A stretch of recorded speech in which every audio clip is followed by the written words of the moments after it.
नाजरीन, जैसा कि आप लोग जानते हैं, हमारी ज़मीन जो कि एक रहने के लिए बेहतरीन प्लेनेट है।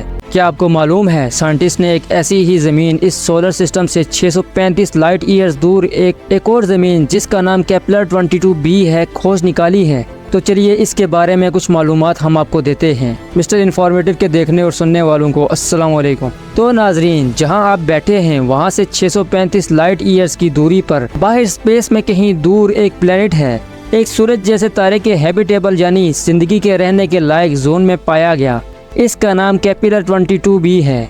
जब एक प्लेनेट एक तारे के हैबिटेबल जोन में आता है तो इसका मतलब है कि ऐसा हो सकता है इसके सरफेस पर लिक्विड पानी भी हो, और जहां पानी होगा वहां जिंदगी के आसार भी होना मुमकिन है। आपको केपलर 22b तक जाने में कितना वक्त लगेगा, वहां मौसम कैसा होगा, और इस नए प्लेनेट पर जाने से पहले क्यों आपको मसल वाली बॉडी की जरूरत होगी। आप देख रहे होंगे क्या हो अगर आप केपलर 22 में रहते हों। केपलर 22b वो है जिसे साइंटिस्ट एक्सोप्लैनेट कहते हैं। ये हमारे सोलर सिस्टम के बाहर मौजूद एक प्लेनेट है। केपलर 22b जैसा एक प्लेनेट ढूंढना अक्सर इतना आसान नहीं होता। चमकदार रोशनी की वजह से ये हमारे टेलीस्कोप से छुपे रहते हैं। इन तक पहुंचने के लिए साइंटिस्ट ने किस तरीके का इस्तेमाल किया, खुद तारों को ही देखते रहना ताकि वो किसी भी अजीब बात को नोटिस करने के लिए इन पर नजर रख सकें। उन्होंने केपलर 22b की खोज ट्रांजिट मेथड कहे जाने वाले एक तरीके से की। उन्होंने केपलर 22b को देखा, यानी वो तारा जिसके ये एक्सोप्लैनेट चक्कर लगाता था, और देखा कि इसकी चमक वक्त बाय वक्त बदलती रहती है। ऐसा इसलिए क्योंकि केपलर 22b इस तारे की रोशनी को रोक रहा था। इसके साथ साइंटिस्ट केपलर 22b और जिस तरह से ये चक्कर लगाता है दोनों के बारे में मालूमात इकट्ठी कर सकें, और ऐसा लगता है कि स्पेस में दूर मौजूद ये पत्थर हमारा अगला घर बन सकता है। लेकिन हम केपलर 22b के बारे में असल में क्या जानते हैं? इसका बार अर्थ से 36 गुना ज्यादा है और रेडियस अर्थ के मुकाबले में 2/5 गुना ज्यादा बड़ा है। केपलर 22b में एक साल में 290 दिन जितना लंबा होता है। इसके अपने तारे से दूरी हमारे सूरज की दूरी के मुकाबले में 15% कम भी है। अगर अर्थ सूरज के इतने पास चला जाए तो आप वहीं भुन जाएंगे।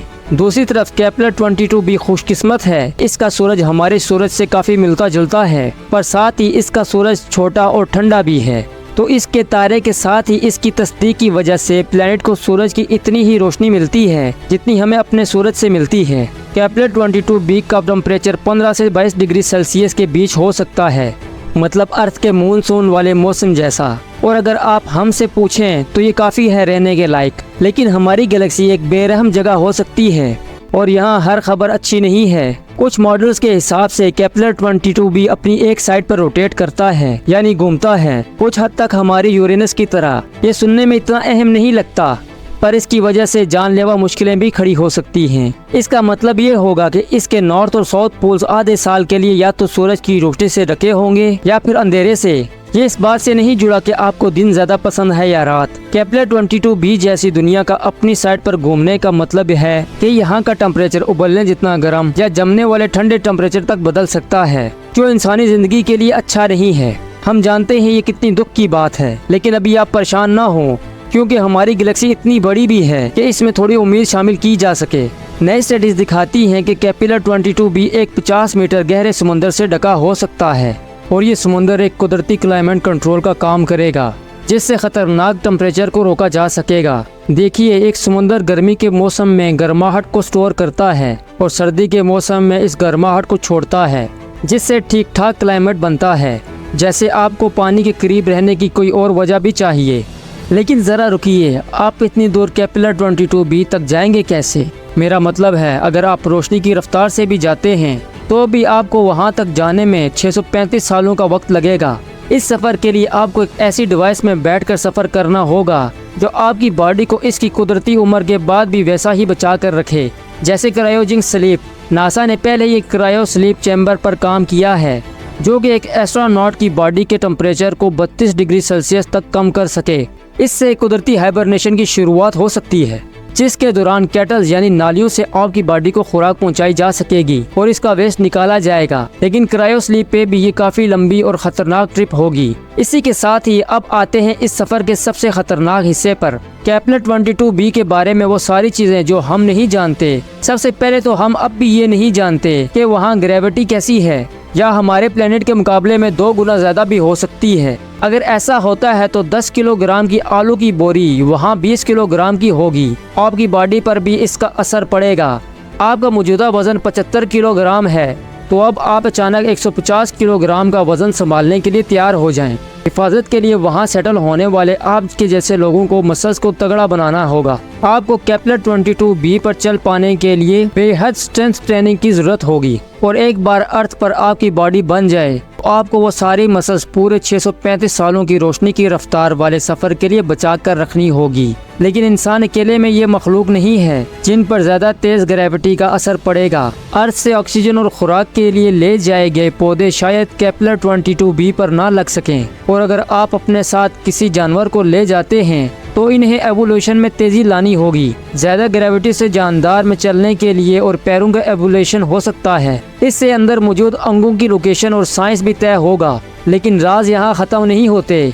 साइंटिस्ट अब तक नहीं जानते कि केपलर 22b एक पथरीला प्लेनेट है या नहीं। ये गैस से बना हो सकता है जैसे कि नेपच्यून, या ये पूरी तरह से पानी से ढका भी हो सकता है। अगर आप और वहाँ बसने वाले शुरुआती लोग अपने क्रायो स्लीप से जागते हैं और खुद को एक गैस के प्लेनेट पर पाते हैं तो ये काफी बुरा होगा। आपके पास अपने शिप लैंड करने के लिए भी कोई सॉलिड सरफेस नहीं होगा, और जाहिर है ना ही कैंप लगाने की कोई जगह होगी। ऐसा होने पर आप और आपकी टीम को प्लेनेट के चक्कर लगाने वाला एक क्लाउड सिटी बनाने का तरीका ढूंढना होगा। और अगर आप एक समुद्री प्लेनेट पर लैंड होते हैं तो एक सबमरीन वाला शहर बनाना होगा। अगर आप पाएंगे केपलर 22b एक पथरीला प्लेनेट है तो लॉन्ड्री जैसा महसूस होगा। वीनस भी पत्थरों से बना है, लेकिन फिर भी इसके डेंस यानी गाढ़े एटमॉस्फेयर में मौजूद ग्रीन हाउस गैसेस की वजह से ये प्लेनेट रहने लायक नहीं है। यहाँ का टेम्परेचर कितना गर्म है कि यहाँ लिक्विड पानी हो ही नहीं सकता। अगर ये केपलर 22b के साथ भी होता है तो इसके एक्सो प्लेनेट पर रहने का हमारे पास इकलौता मौका तब होगा जब हम जमीन के नीचे रहने की जगह बनाने के लिए रोबोट्स को काम पर लगा देते हैं।